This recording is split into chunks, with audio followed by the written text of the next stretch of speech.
mohon izin kepada Bapak Ibu senior, saya juga di sini masih belajar karena memang di guru penggerak ini saya benar-benar masih belajar dan butuh pengalaman yang banyak seperti itu. Kemudian budaya positif itu sendiri, kira-kira ada yang sudah tahu apa belum?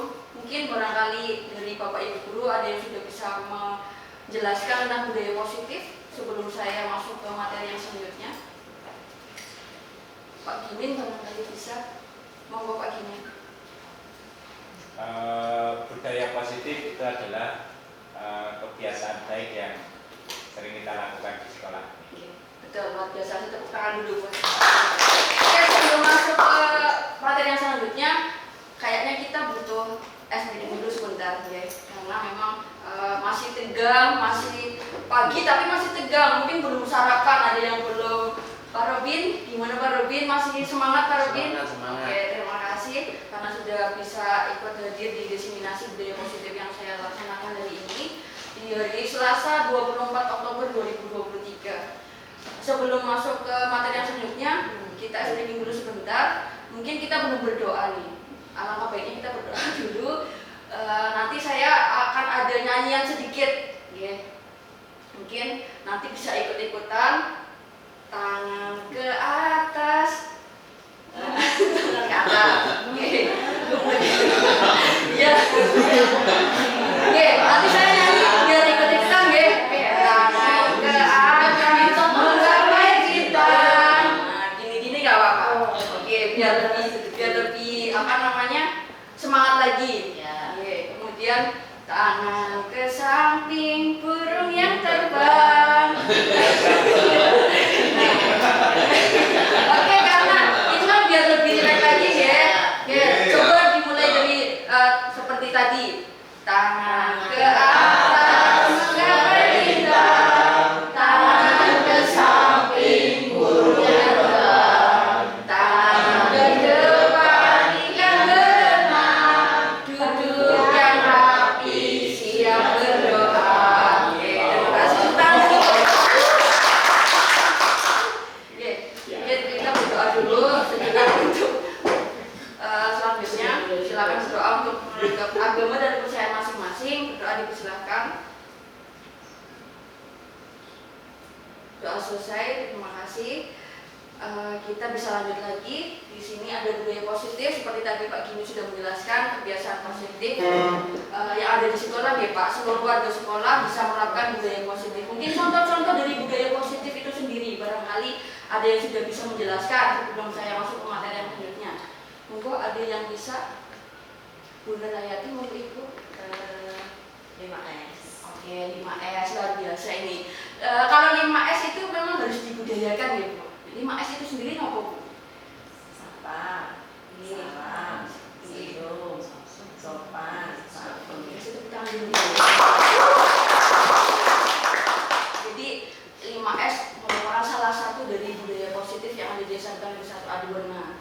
Oke, nah kita next lagi. Nah ini perubahan paradigma belajar. Jadi ketika saya belum masuk di guru penggerak, nah mungkin saya sebagai seorang guru BK itu belum tahu nih paradigma pendidikan itu seperti apa. Kemudian setelah masuk menjadi guru penggerak kita banyak belajar. Ternyata kurikulum Merdeka Belajar itu betul-betul sangat memang harus diterapkan di sekolah karena paradigmanya itu paradigma baru untuk belajar kita pembelajaran di SMP 1 Adiwarna itu sendiri. Kemudian ada disiplin positif, kemudian motivasi perilaku manusia, kebutuhan dasar, posisi kontrol, restitusi, keyakinan keras dan segitiga restitusi ini masing-masing dari budaya positif itu sendiri. Nah, ini pertanyaan tematik nih.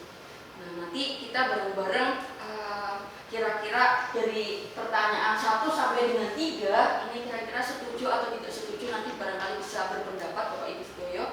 Yang pertama ini, hukuman dapat mendisiplinkan anak atau murid. Silakan ada yang bisa membuat Bu Saras barangkali setuju atau tidak setuju? Tidak setuju. Tidak setuju. Oke, ada yang setuju? Mungkin pendapat lain Pak Ugi mungkin. Kalau saya masih tidak setuju sama dengan Bu Saras ya. Barangkali bisa beralasan Pak atau berpendapat alasannya kenapa tidak setuju. Kalau alasannya ya hukuman dapat mendisiplinkan anak. Mungkin kalau untuk jangka pendek iya, dengan rasa terpaksa iya, tapi untuk jangka panjang kayaknya anak kalau timbul rasa tidak nyaman itu lama-lama akan memberontak. Jadi itu tidak efektif untuk jangka waktu yang panjang lah hukuman. Tapi kalau untuk jangka pendek waktu itu kamu misalkan kamu mau bersalah nih, terus di saat itu kamu terlambat, kamu lari, ya pada saat itu toh. Setelah itu akan menghilang. Oke, berarti terima kasih buat Ogi, luar biasa. Tepuk tangan dulu.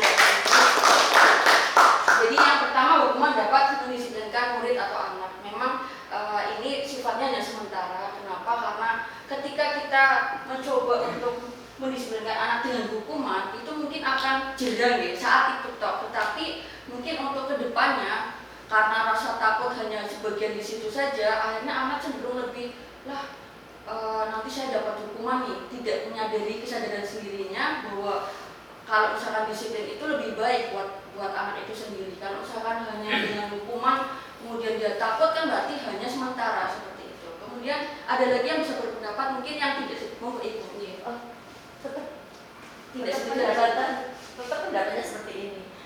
Hukuman itu akan melahirkan kebencian. Oke, luar biasa. Jadi kalau anak benci, maka dia akan mencatat di memorinya sebagai sebuah kebencian.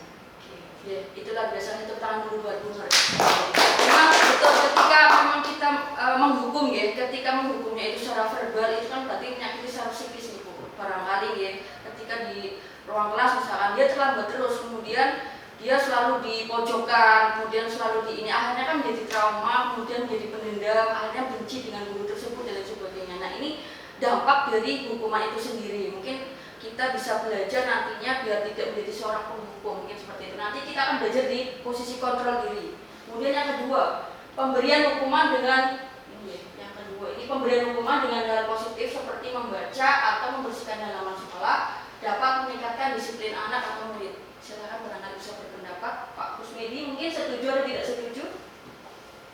Kurang setuju atau tidak setuju? Tidak setuju. Kenapa Pak alasannya Pak? Pemberian hukuman dengan walaupun ada kata positifnya, misalnya membaca atau membersihkan halaman sekolah dapat meningkatkan disiplin anak. Ini kurang lebih hampir sama dengan hukuman karena ada pemaksaan di sana. Sudah ada pasal di sana yang harus dijalani oleh siswa, sehingga tidak sesuai dengan kesepakatan atau harapan yang diinginkan oleh siswa tersebut. Ya, luar biasa, tepuk tangan dulu buat Pak Kusmedi. Ya, pasti pemberian hukuman dengan walaupun itu hal positif ya Pak, tetapi memang ketika memang itu menjadi sebuah hal positif, tapi pemberiannya itu sebagai sebuah hukuman, anak tetap akan selalu berpendapat bahwa atau nyaling-nyaling ibaratnya ya, oh ternyata saya dihukum nih. Nah berarti memang hanya saat itu toh tidak menyadari bahwa sebetulnya itu harusnya itu secara sadar anak itu tahu kesalahan yang mana tidak boleh dilakukan yang mana seperti itu. Kemudian ada lagi yang bisa berpendapat mungkin Pak Guntur barangkali ini Pak. Sama dengan Pak Kusmedi. Ini kan guru olahraga nih Pak. Nah ketika guru olahraga itu ada anak yang terlambat, nah kira-kira caranya itu bagaimana Pak? Yang saya lakukan pertama adalah tanya dulu Bu, yang terlambatnya kenapa? Apakah dari rumah sudah kesiangan, apakah kesiangan akan membantu orang tua dulu atau seperti apa? Seperti itu kamunya.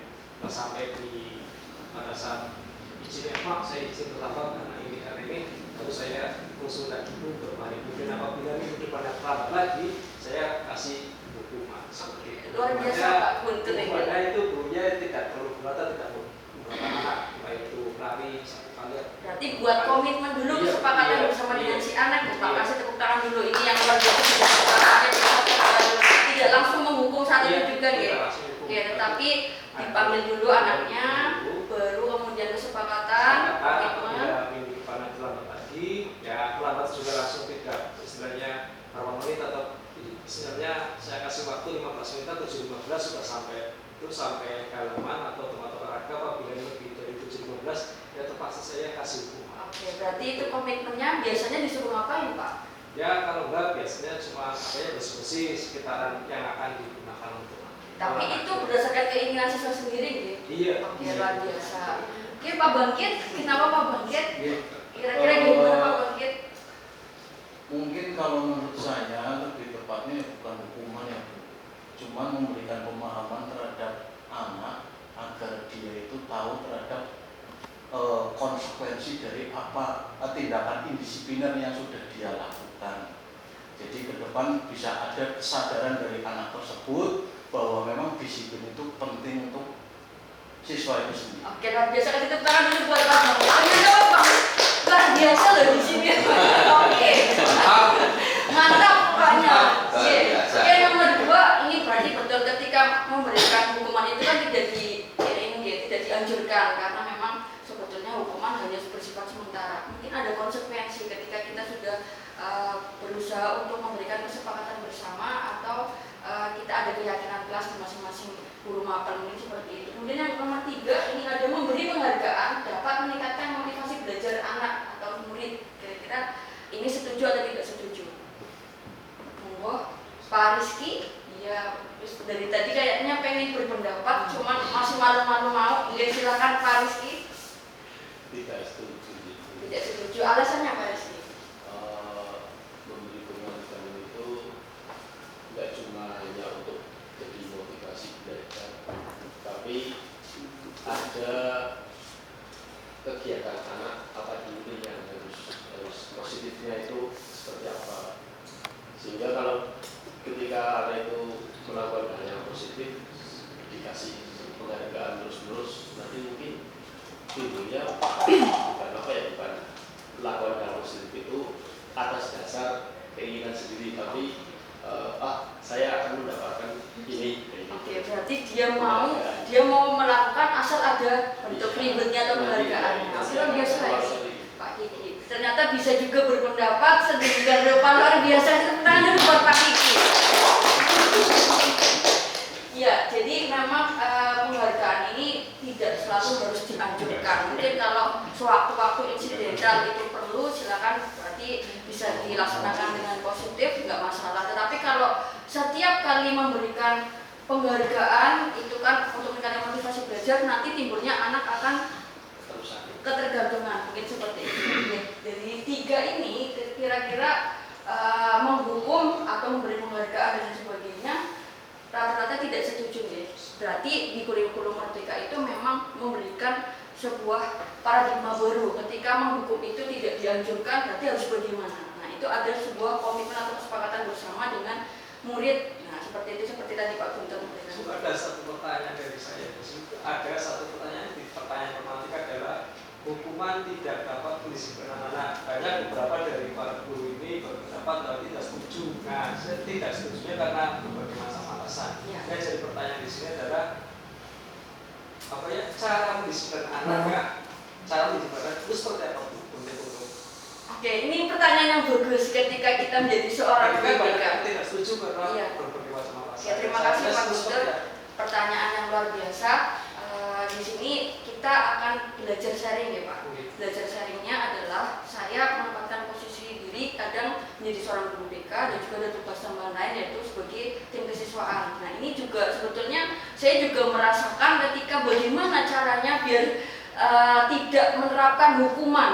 Nah, hukuman ketika anak itu melakukan sebuah kesalahan. Nah, ini memang kita harus belajar di sini adalah dengan cara pendidikan menurut Ki Hajar Dewantoro adalah filosofinya dengan cara menuntun Pak.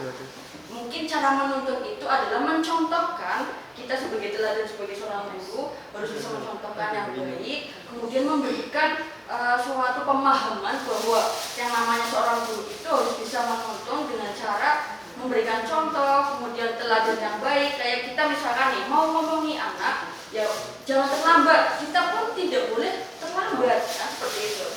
Karena apa? Kita menuntun. Ketika kita menuntun, lah ngomong kok ternyata tidak sesuai gitu. Misalkan ngomongin bocah aja terlambat, ternyata, nah tapi kitanya sendiri itu terlambat. Kan itu menjadi sebuah paradigma seperti anak itu bahasanya kok jargoni ya, mungkin seperti itu. Ya bisa belajar tapi ternyata nggak seperti kan kayak gitu. Mungkin kita belajar untuk menuntun di sini, jangan menuntut lagi. Ini yang paradigma yang lama menjadi paradigma baru. Mungkin ini kita belajar untuk itu Pak. Walaupun kita SMK mungkin namanya kita berusaha untuk menerapkan kurikulum Merdeka, ya ini pelan-pelan, tidak langsung bisa diterapkan secara langsung instan seperti itu ya. Karena namanya manusia kan, apalagi kita mendidik dengan kodrat alam dan kodrat zaman. ketika modern zamannya sudah generasi Gen Z nih ya, generasi Z seperti sekarang ini, kita kesulitan ketika anak-anak memang sudah paradigmanya ya sudah berusaha untuk menyelesaikan zamannya. Padahal kita sendiri kadang tidak menguasai seperti anak yang sekarang itu menguasai. Kayak pembelajaran sekarang makanya e-sport misalkan seperti itu. Kita kan kadang tidak tahu seperti apa permainannya. Padahal itu juga menjadi sebuah permainan yang luar biasa ketika anak itu bisa menerapkan ke dalam permainan yang positif. Terima kasih Pak Guntur. Jadi kita berusaha untuk belajar menonton karena meneladani anak-anak itu kan biar bisa mencontoh kita seperti itu dengan cara menonton kesadaran dirinya. Walaupun kadang kita ada agak gedek ya Bu ketika anak-anak itu ya itu ini nanti kita belajar kontrol emosi. Kenapa? Karena ketika kita berusaha menuntun anak ternyata anak itu tidak bisa melakukan apa yang kita inginkan kan kadang kita muncul emosi yang berlebihan. Ini kita harus belajar itu.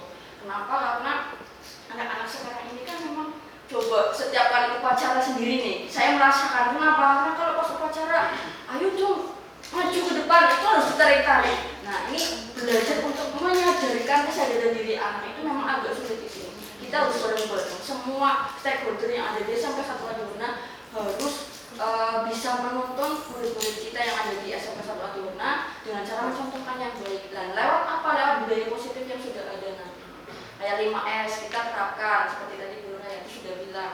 Mungkin dengan salam, senyum, sapa, dan sopan santun mungkin itu juga diajarkan. Kemudian kayak jalan saja itu harus lewat jalur hijau. Nah seperti budaya industri itu sendiri. Itu kan kalau misalkan bapak ibu gurunya mencontohkan saat jalan saja seperti itu, anak-anak yang akan keluar dari zona jalur hijau itu kan akan malu seperti itu. Kita budayakan budaya malu seperti itu. Mungkin nanti anak-anak dengan sendirinya akan mencontoh kita sebagai seorang guru karena nah ini kesulitannya adalah seperti itu ketika menerapkan kurikulum merdeka kalau tidak dari kecil ya tidak dari kecil kita mendidik anak sudah dewasa seperti ini ya harus pelan-pelan tidak ada yang namanya manusia itu kan pasti bisa ini ya batu aja kalau kena air itu kan pasti bisa pecah kita juga harus pelan-pelan seperti itu mungkin itu kemudian selanjutnya nih nah ini perubahan paradigma mungkin kita permainan dulu di sini biar tidak kejam lagi, oke? Coba ya, ini ada kertas. Ini contoh ini. Silakan nanti bisa berpasang-pasangan. Mungkin Pak Guntur dengan Pak Kimin, Bu Mul dengan Pak Arif, ya. Kemudian Bu Rina dengan Bu Nurayati. Iya nanti kita contohkan. Oke nanti Pak Bangkit coba.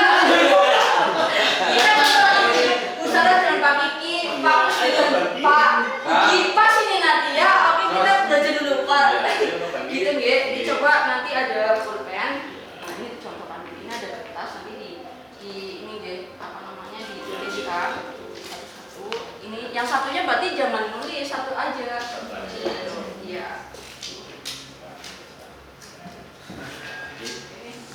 Ini contoh silakan.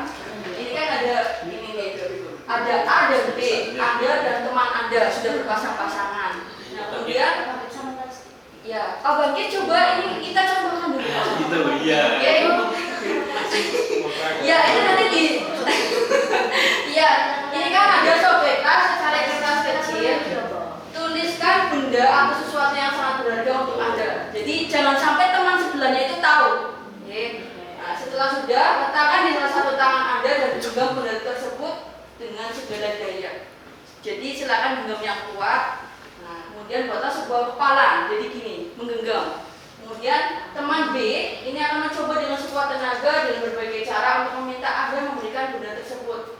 B bisa membujuk, mengancam, menghardik, merayu, menyuap, apa saja agar dapat membuka kepala tangan Anda. Kemudian apa yang akan terjadi? Misalkan ayo Pak Bangkit tuliskan dulu, kemudian digenggam. Nah ini contoh ya, ini contoh dulu nih. Nanti kita coba belajar seperti itu.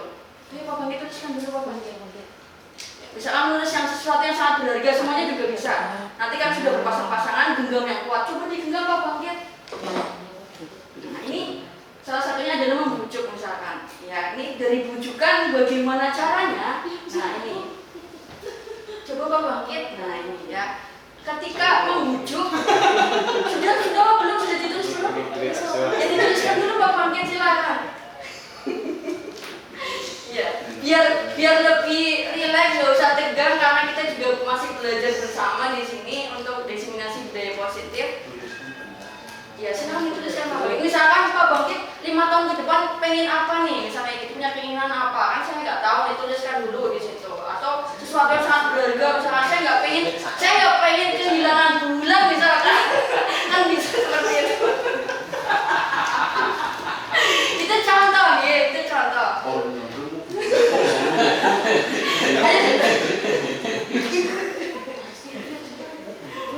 Ya coba Pak Rizky, ini coba ya, ini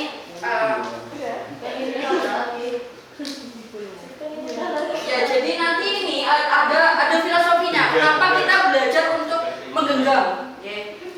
Nah di sini nanti akan ada apa sih yang akan terjadi ketika kita berusaha membujuk, misalkan. Sudah belum Pak Kiki? Sudah. Coba digenggam. Nah misalkan ini saya bujuk nih, Pak Kiki. Di situ di depan apa kelihatan? Pak Kiki. Nah nanti yang lain juga bisa mempraktekkan karena kan kita nanti coba apa yang akan terjadi ketika kita mencoba membujuk sini Pak Kiki. Oke, ini sudah menuliskan. Ya oke, ini sudah menuliskan ya Pak Kiki. Oke, terima kasih Pak Kiki. Saya ingin tahu dong itu di dalam tangan yang sebelah kanan ada apa Pak Kiki? Saya pengen tahu Pak Kiki. Ini coba saya membujuk bagaimana caranya biar bisa dibuka ya, jiranya. Ini caranya membujuk dan merayu. Kemudian kalau saya mengancam, Ki, buka Ki, tangan Ki. Itu adalah apa Ki? Mungkin seperti itu contohnya. Terima kasih Pak Kiki, tepuk tangan. Oke, nah ini coba ya.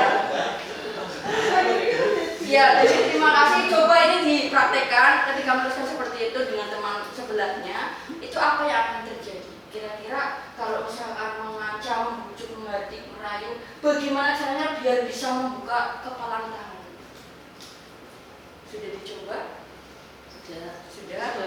Oke, silakan barangkali. Dipaksa. Oke, ada yang paksaan ya.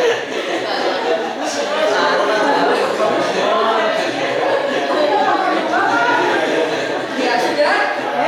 Oke, kira-kira apa yang akan terjadi membuat ini? Bisa menjelaskan.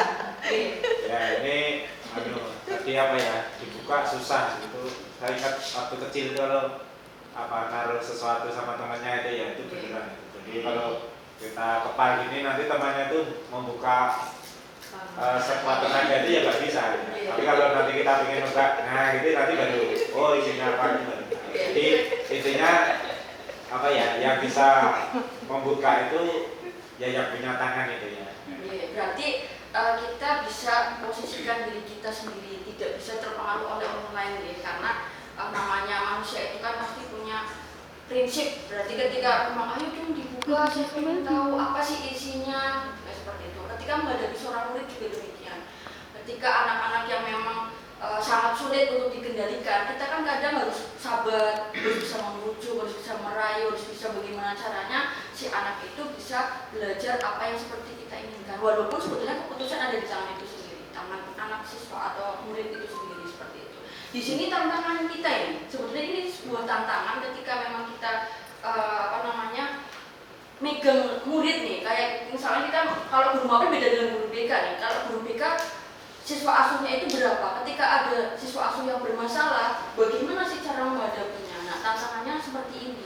Ketika memang anak-anak, contohnya apalagi kita menghadapi anak konseling, dia itu tertutup. Nah, bagaimana caranya? Kan sangat sulit sekali kalau guru ngomong kangelan sampai kita posisinya itu harus gemes, bentak-bentak. Contoh kayak Pak Bangkit misalkan nih, Pak Bangkit ini anak yang tidak mau terbuka, kadang tertutup seperti itu, sampai emosi pun tidak bisa ngomong, anaknya diem aja. Nah ini sebuah tantangan, harus bagaimana nih caranya? Mungkin ini harus pelan-pelan. Saya mencontoh dari Bu Nur ini, ketika posisinya itu ada anak konseling, kemudian kita belajar dari para senior yang sudah banyak pengalaman tentunya, walaupun nanti disisipi dengan paradigma baru yang namanya kurikulum merdeka itu kira-kira harus bagaimana. Di sini juga ada kolaborasinya Bu, karena memang kolaborasi itu sangat-sangat penting. Memang harus berkolaborasi dengan semua stakeholder. Karena kalau tidak, kita akan berjalan bagaimana? Kalau jalan sendiri nggak mungkin kan seperti itu. Nah di sini adalah sebuah tantangan. Jadi sudah tahu bagaimana caranya membujuk, balikin mengancam sampai mengerti. Ini luar biasa ketika kita menjadi seorang guru. Tantangannya adalah murid-murid yang memang indisipliner, kemudian murid-murid yang memang bermasalah, tidak mau mengerjakan tugas, kemudian ada lagi yang memang sekarang ternyata bisa memanipulatif dirinya nih. Ketika anak-anak tersebut kadang diomongi gak mau, kemudian menyepelekan, ini yang sedang terjadi dengan generasi kodrat zaman yang sekarang. Ini adalah yang seperti ini. Ini tantangan baru buat kita, bagaimana caranya menuntun murid biar bisa memiliki kesadaran diri yang luar biasa. Mungkin seperti itu. Oke, terima kasih untuk perubahan paradigmanya. Kira-kira kepalang tangan yang tadi Pak Kiki itu juga nanti bisa menjadi sebuah tantangan sendiri buat Pak Kiki. Oke, terima kasih. Kemudian yang selanjutnya ini perubahan paradigma teori kontrol atau teori pilihan, ilusi kontrol di sini. Yang pertama ada ilusi mengontrol murid. Ketika mengontrol murid, nah tadi seperti yang kepalang tangan tadi. Ketika mengontrol murid itu kan tidak bisa kita harus memaksakan kehendak anak ya. Ketika memaksakan kehendak anak, walaupun kurikulum merdeka itu harus berpusat pada murid, tidak boleh kita memaksakan kita sebagai teacher center kan, nggak boleh. Sekarang harus student center seperti itu. Seperti yang sudah dibilang sama Bu Erva nih, Bu Erva sudah datang matur nuwun. Ini juga senior saya yang luar biasa. Saya banyak belajar dari beliau. Ternyata mengontrol murid ini begitu susah. Karena apa? Ketika kita menuntut, nah ini, ketika kita menuntut anak harus sesuai dengan keinginan kita, ini sangat-sangatlah susah.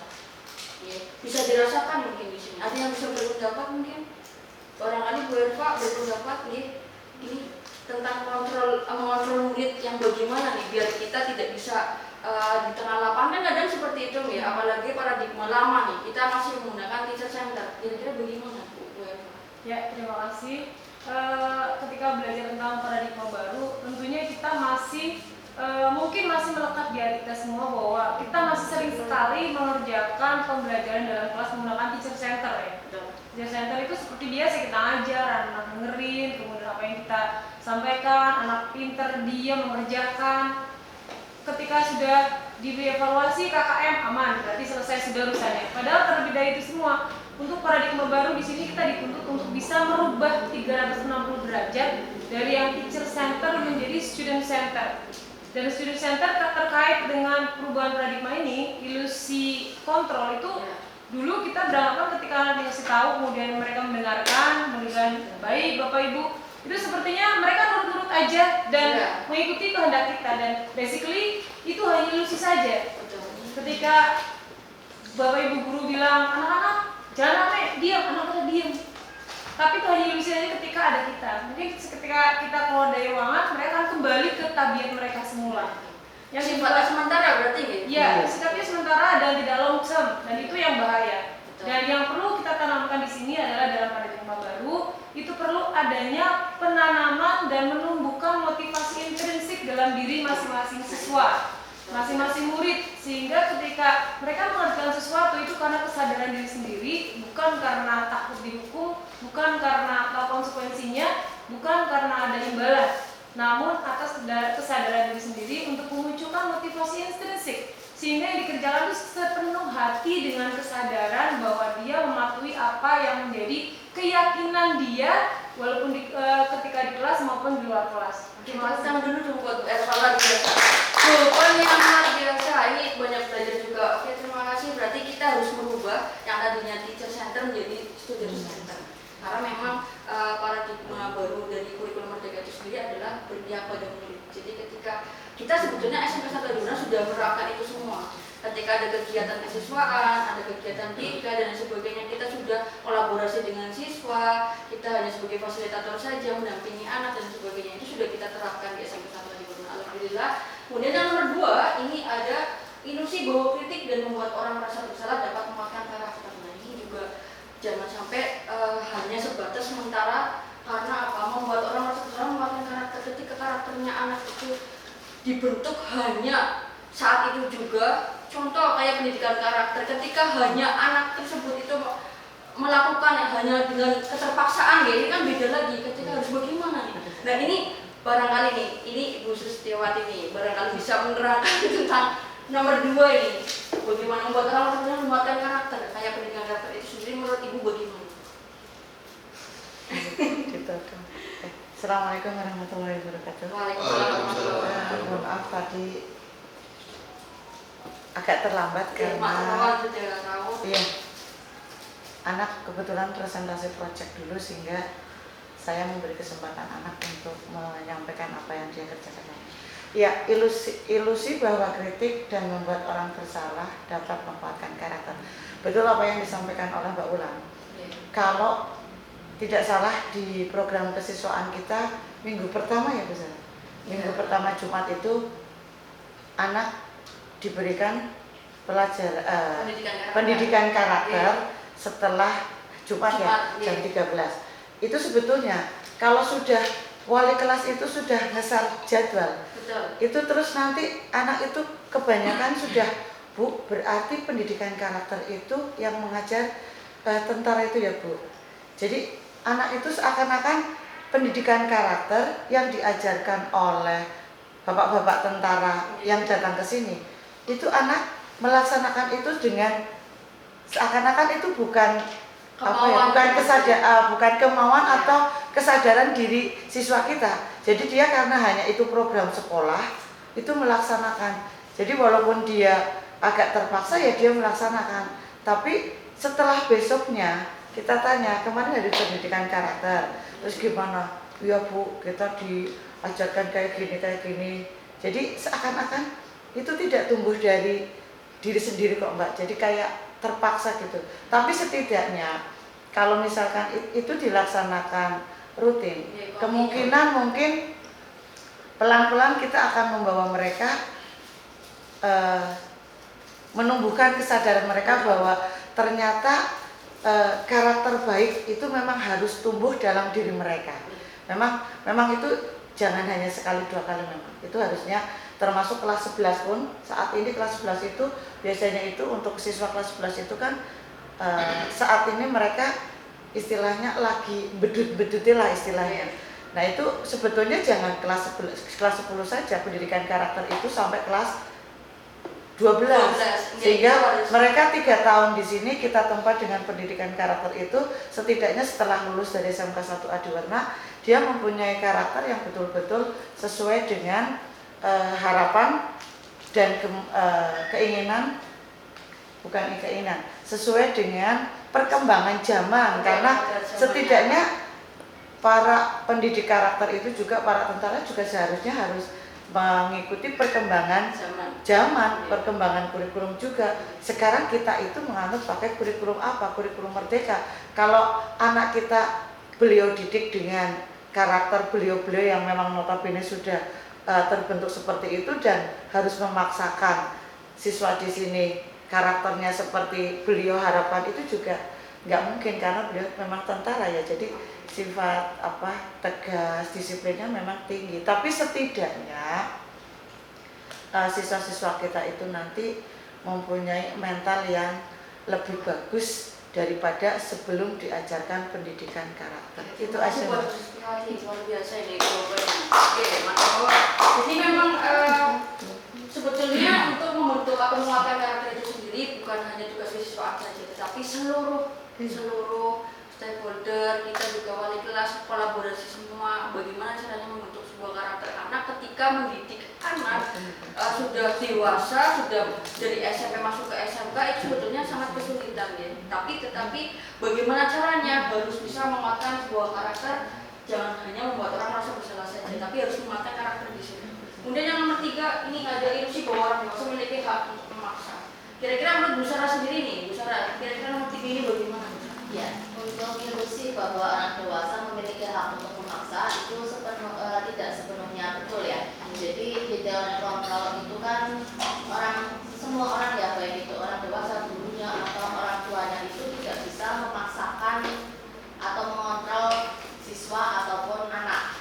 Karena di situ yang kita harapkan adalah kita bisa menanamkan nilai-nilai intrinsik sehingga siswa atau anak itu dengan sendirinya mau untuk berbuat sesuai dengan nilai kebajikan. Nah, di sini saya juga sebetulnya ingin ini ya berpendapat bahwa hasil anak yang sekarang, anak-anak yang sekarang itu misalkan kita berpendapat bahwa mereka salah satunya kurang, kemudian itu mereka itu kan hasil dari kita ya. Jadi contohnya saja seperti saya dulu misalkan yang sekarang sudah jadi guru-guru, misalkan seperti Bu Lina dulu sekolah di sini, mungkin saya yang mengajar. Jadi kalau siswa sekarang yang disebut gen strawberry itu mempunyai sifat seperti itu sebetulnya kita juga punya kontribusi kenapa mereka kok bisa jadi seperti itu. Nah jadi itu kan hasil dari pendidikan kita.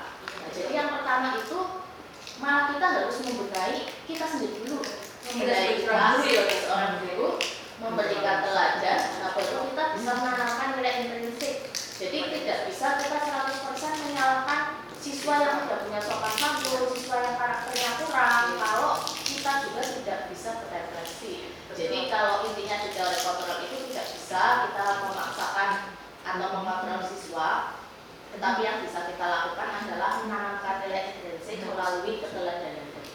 Terima kasih besar tentang ini. Memang kita sebagai orang guru bisa mencontohkan itu semua. Biar apa? Biar bisa mendidik, menuntun seperti itu. Pendidikan itu menurut dia jadi kan adalah menuntun.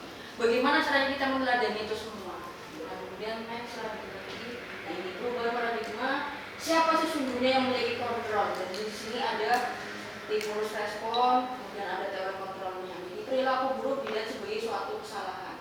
Kadang ini kita juga melihatnya satu sisi tok, tidak tahu latar belakangnya itu seperti apa. Mungkin kenapa sih si anak itu bisa melakukan perilaku buruk? Mungkin kita harus bisa menggali itu semua, mengeksplor bagaimana caranya anak itu sampai berbuat seperti itu. Nah ini teori kontrol adalah semua perilaku memiliki tujuan. Jadi ketika anak ini memiliki perilaku buruk, tujuannya apa? Barangkali ini hanya sebuah kompensasi ketika di rumah itu banyak permasalahan, atau ketika orang tuanya ini juga ternyata tidak bersama lagi, atau bagaimana akhirnya anak ini cenderung melakukan perilaku buruk, jadi menjadi sebuah kesalahan biar bisa diperhatikan kita sebagai seorang guru. Kadang ada yang seperti itu juga.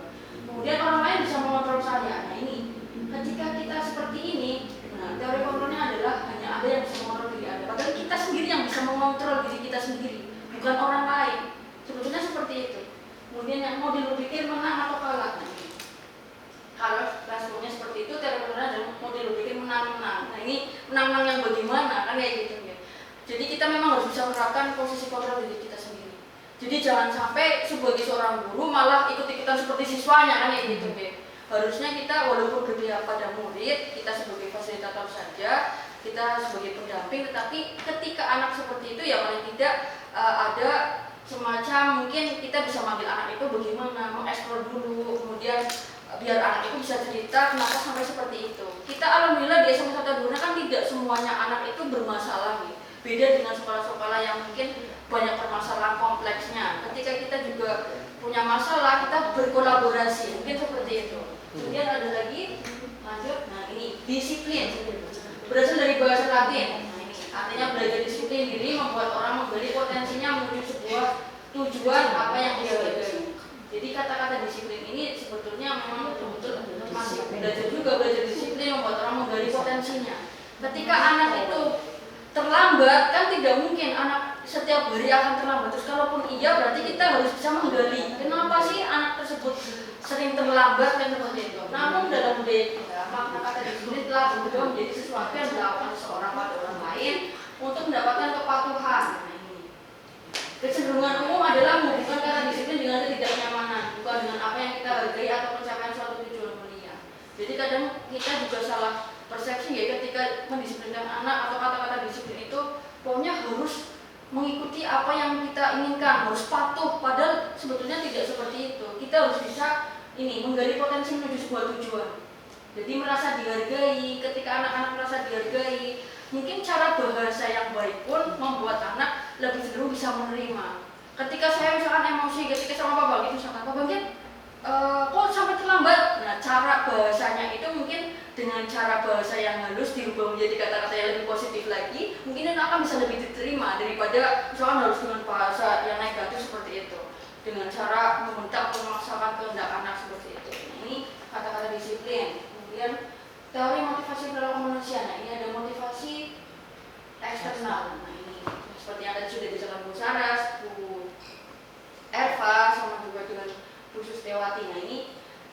ketidaknyamanan atau hukuman apa yang akan terjadi apabila saya tidak melakukannya. Ini mungkin kemudian untuk mendapatkan imbalan dari orang lain atau institusi apa yang akan saya dapatkan apabila saya melakukannya. Ini motivasi internal, tujuan disiplin positif untuk menghargai diri sendiri. Saya akan menjadi orang seperti apa bila saya melakukannya. Mungkin ini anak-anak sebelum kita biar bisa tahu kira-kira setelah kalian lulus mau kemana, kalian sudah masuk di SMP 1 Alberna itu motivasinya apa. Mungkin itu juga digali biar nantinya ketika anak-anak tersebut melakukan sebuah kesalahan kita bisa berkomitmen bersama. Mungkin seperti itu.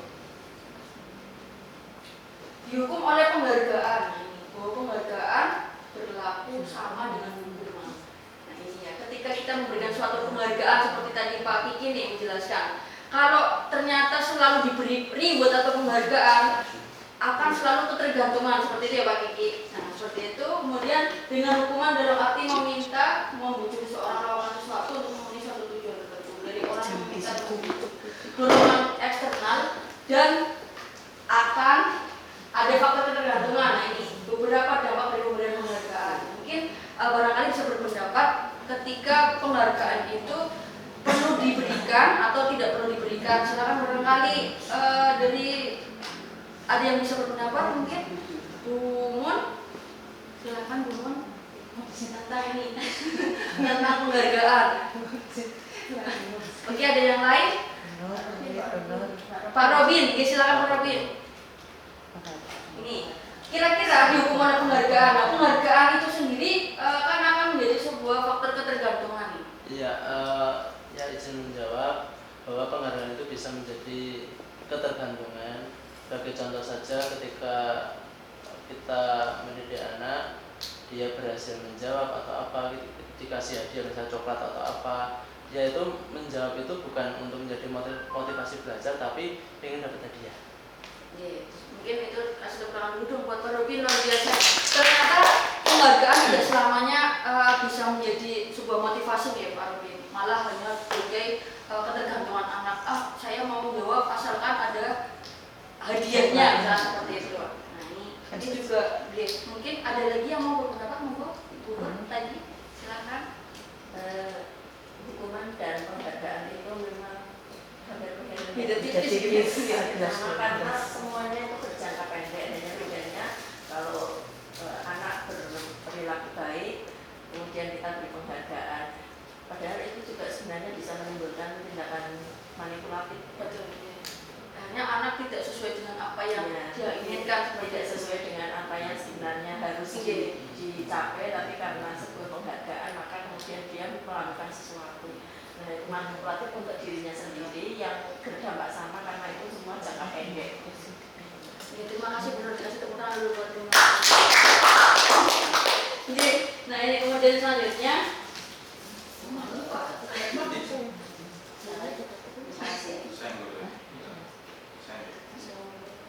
Ya jadi memang ketika kita belajar budaya positif itu sendiri sangat luar biasa. Ini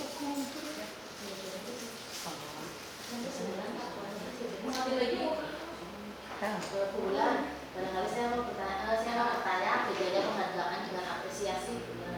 Nah mungkin kalau apresiasi itu bisa lebih ini ya Bu, kan tidak hanya penghargaan itu kan hidup dalam bentuk mungkin ada barang ada fisiknya, tapi kalau apresiasi psikis, mungkin ke psikis. Jadi anak-anak itu lebih cenderung termotivasi belajarnya. Mungkin lebih bagusnya menggunakan kata apresiasi, mungkin seperti itu ya.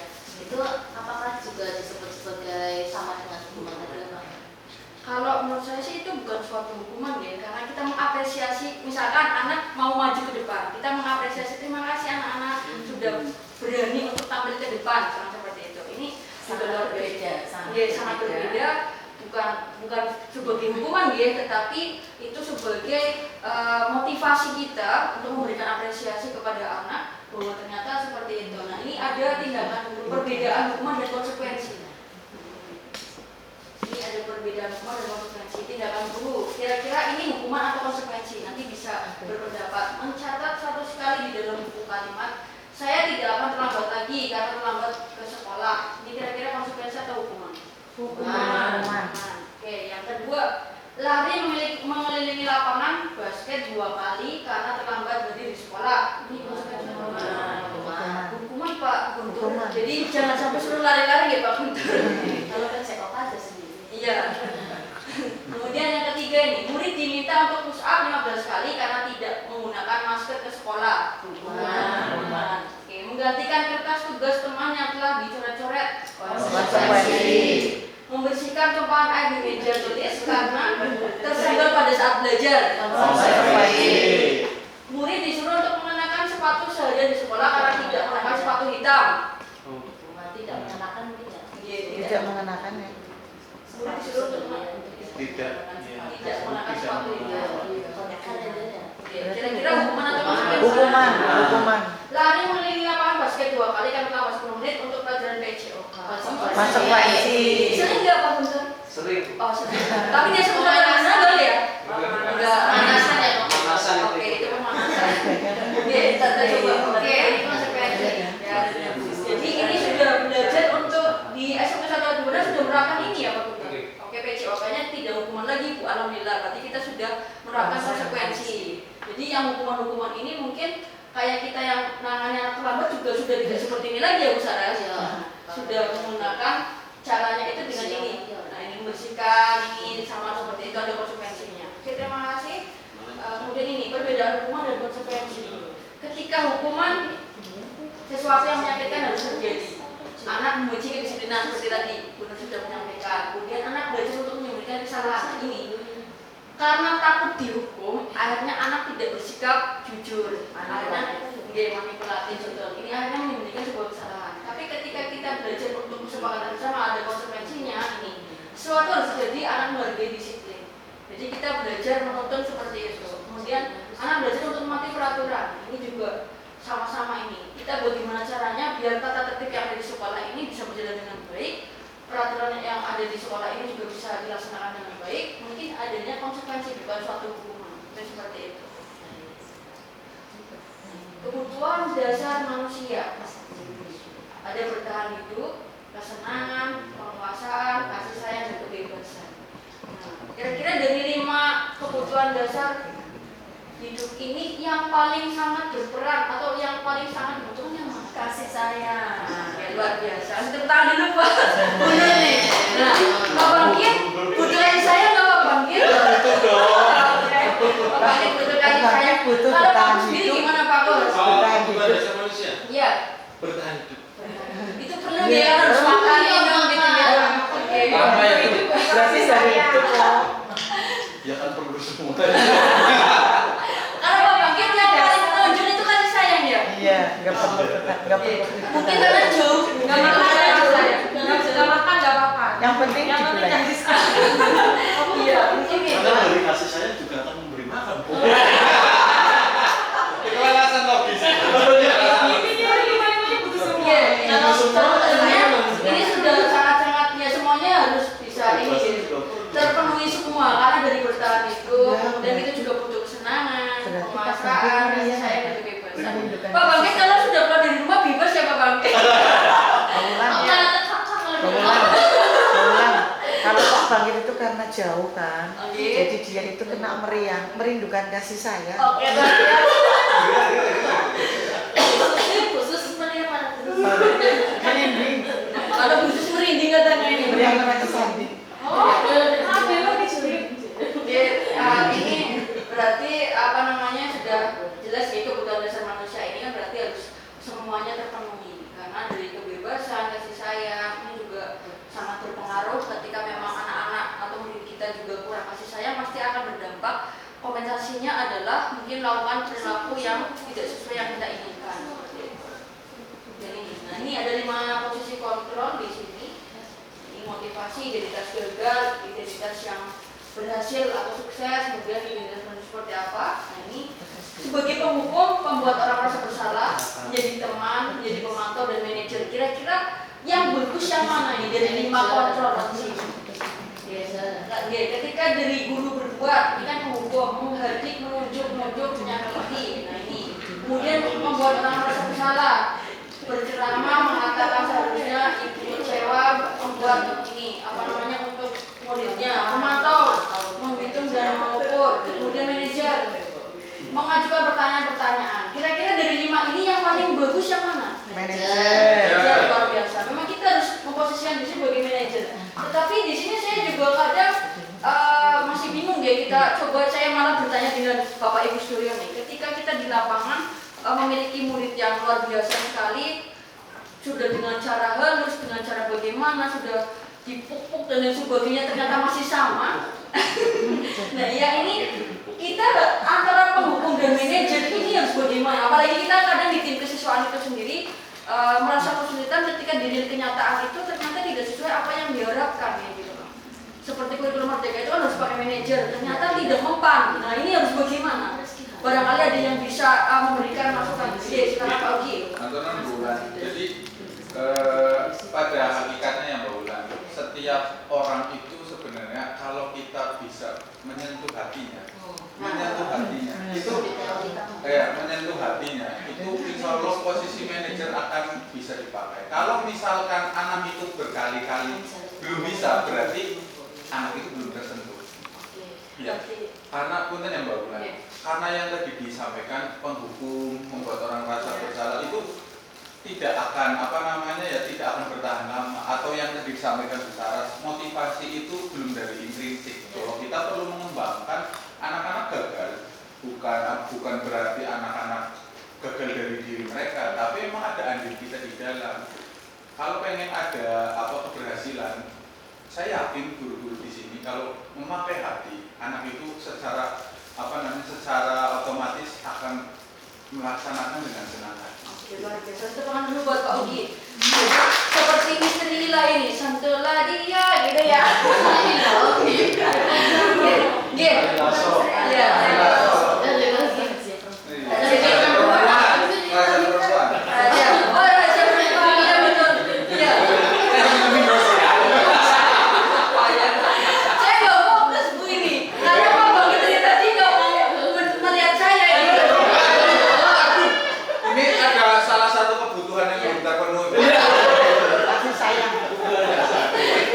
Berarti harus dipenuhi dong Pak Bangkit, ya itu harus dipenuhi itu.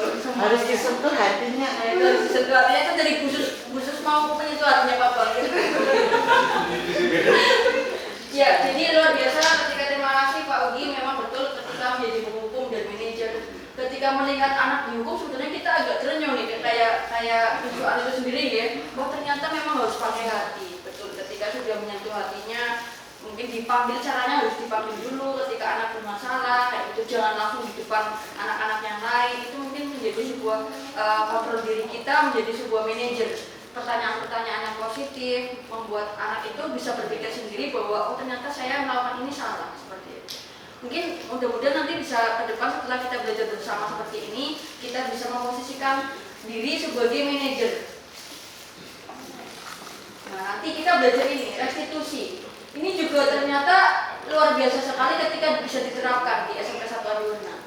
Restitusi adalah proses menciptakan kondisi bagi murid untuk memperbaiki kesalahan mereka, sehingga mereka bisa kembali pada kelompok mereka dengan karakter yang lebih kuat. Ini kemudian lanjut, nah ini sedikit restitusi. Ini juga menstabilkan identitas, validasi kebutuhan, kemudian ada keyakinan kelasnya dan sebagainya. Ini contoh menstabilkan identitas untuk membuat anak merasa gagal dan membuat salah menjadi positif terhadap dirinya. Guru berkata, ini ketika menstabilkan identitas berarti kita ketika memang ada anak yang bermasalah, entah itu guru mapan ataupun guru BK menggunakan restitusi itu sendiri, ternyata bisa membuat anak lebih nyaman, mungkin lebih bisa diterima dengan baik. Berbuat salah itu hal yang manusiawi, tidak ada manusia yang sempurna. Bapak Ibu juga buat salah. Jadi ini bisa kata-kata untuk menstabilkan identitas dengan anak ketika manggil anak bermasalah dengan cara restitusi. Kemudian kalau kamu menyalahkan dirimu sendiri terus-menerus, apakah kamu bisa bersikap baik pada dirimu sendiri? Ini juga bisa pertanyaan menstabilkan identitas. Jadi ketika kita bisa menerapkan restitusi di SMP 1 Adiwarna, ini sangat luar biasa sekali. Walaupun kadang memang ada anak yang tadi kita mungkin 1:1000 lah, karena kita siswanya sampai 2000 ya. Yang tertutup kan kadang ada nih anak-anak yang kita panggil seorang dan ngomong sama sekali dan lain sebagainya. Itu tadi seperti nanti seperti Pak Ugi bilang, mungkin sentuh hatinya pelan-pelan. Kemudian nanti bagaimana caranya dia bisa ngomong mungkin dengan temannya, juga bagaimana kolaborasi dengan guru mapel yang bisa yang bisa menyentuh hatinya dia, guru BK atau wali kelas dan sebagainya. Mungkin dengan cara kolaborasi ini lebih baik. Kemudian validasi kebutuhan. Di sini pada dasarnya setiap tindakan manusia tujuannya adalah memenuhi basic needs atau kebutuhan. Apakah itu power, freedom, love. Nah, seperti yang tadi, 5 kebutuhan dasar. Kemudian kamu pasti punya alasan mengapa melakukannya. Maukah kamu belajar cara lain untuk mendapatkan yang kamu butuhkan tanpa harus memukul? Misalkan dia pengen mukul nih. Ya, karena mukul, saya kadang mukul di pabangkit nih misalkan, ya kan? Itu kalau misalkan pertanyaannya mungkin lebih ke arah ini. Sebagai validasi kebutuhan. Objek penderita. Kemudian menanyakan keyakinan. Dan di sini. Anak berarti salahnya dibuka dengan norma sosial dan nilai-nilai yang mendasari manusia berdasarkan orang lain. Ini berkata kata-katanya adalah kamu ingin jadi anak seperti apa? Apa yang kamu rasakan? Sebetulnya kalau di BK ini adalah pertanyaan terbuka. Jadi biar lebih anak-anak itu bisa mau menjawab sesuai dengan apa yang dia rasakan seperti itu. Apa yang kamu rasakan ketika kamu melakukan itu? Kamu menjadi orang yang seperti apa? Nah, ini. Kalau misalnya pertanyaannya apa kan berarti jawabannya biasanya panjang. Tapi kalau apakah, nah pasti kan ya atau tidak. Nah makanya jangan menggunakan bahasa atau pertanyaan tertutup, tapi menggunakan pertanyaan yang terbuka. Mungkin ini. Kemudian, nah ini. Menurut Ki Hajar Dewantara ini, merdeka. Menurut Ki Hajar Dewantara, merdeka itu artinya tidak hanya terlepas dari perintah, akan tetapi juga cakap buat pemerintah diri sendiri. Kita mau memerintah siswa, berarti kita juga bisa mengontrol diri kita sendiri sebagai apa, seperti itu. Oke, ini ada refleksi. Kita tuliskan dulu refleksi masing-masing guru. Oke. Hal baru apa yang mengubah paradigma saya yang saya dapatkan setelah mengikuti ini ya, desiminasi budaya positif. Silakan dituliskan dulu, kemudian nanti akan saya ambil, saya bacakan satu-satu.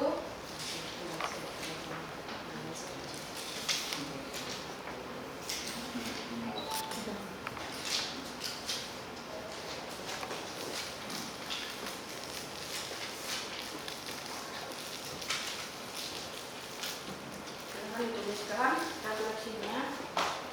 Pak Rubin, mau Pak Rubin? Ya, baru apa yang mengubah paradigma saya yang saya dapatkan?